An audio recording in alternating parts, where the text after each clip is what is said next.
4. Olha para ele. Guardadas as condições de existência, quer dizer, os denominadores todos têm que ser diferentes de zero. Então, ele colocou isso para a gente não ter que ficar fazendo uma por uma. Determine o valor numérico dessa expressão quando x é 966.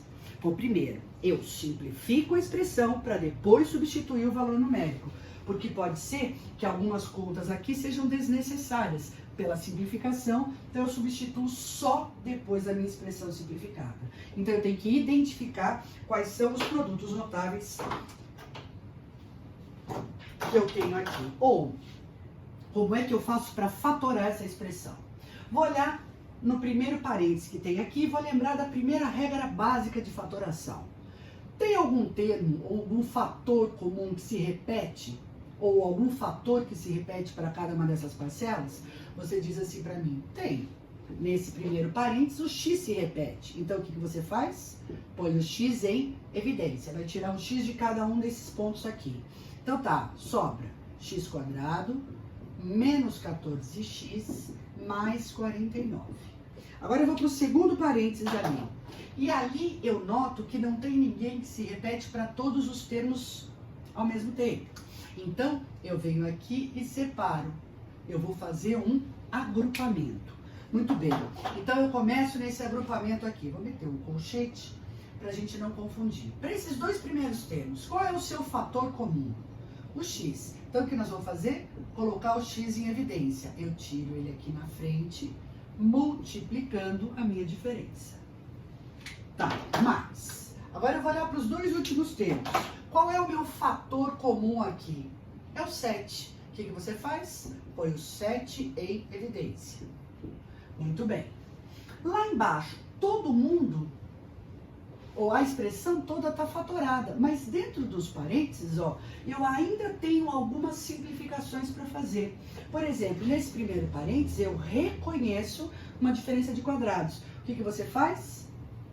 Descreve como produto da soma pela diferença dos termos. Mas, Cláudia, por que você está fazendo isso? Porque muito possivelmente eu vou achar esses fatores lá em cima para eu simplificar.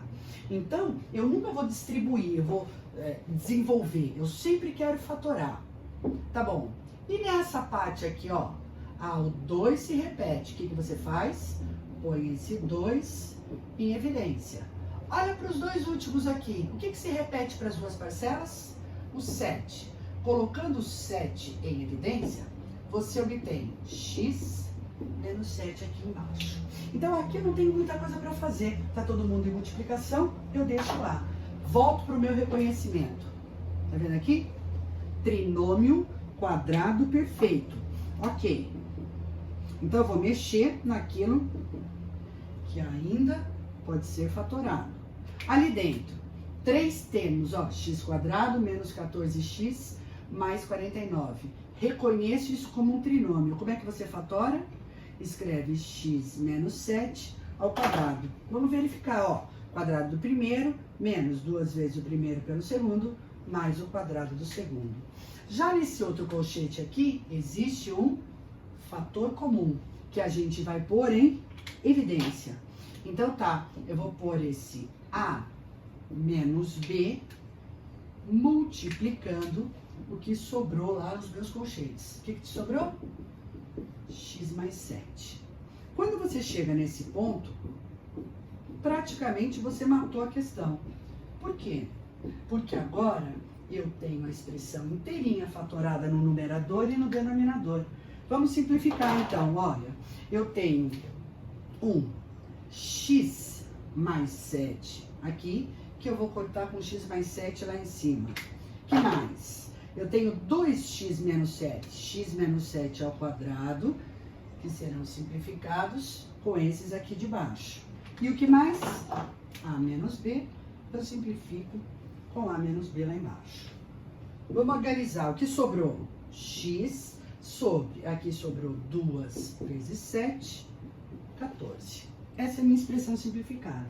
Só que o exercício disse que esse x, ó, é 966. Então, eu vou substituir o 966 por 14 e obtenho como resultado 64.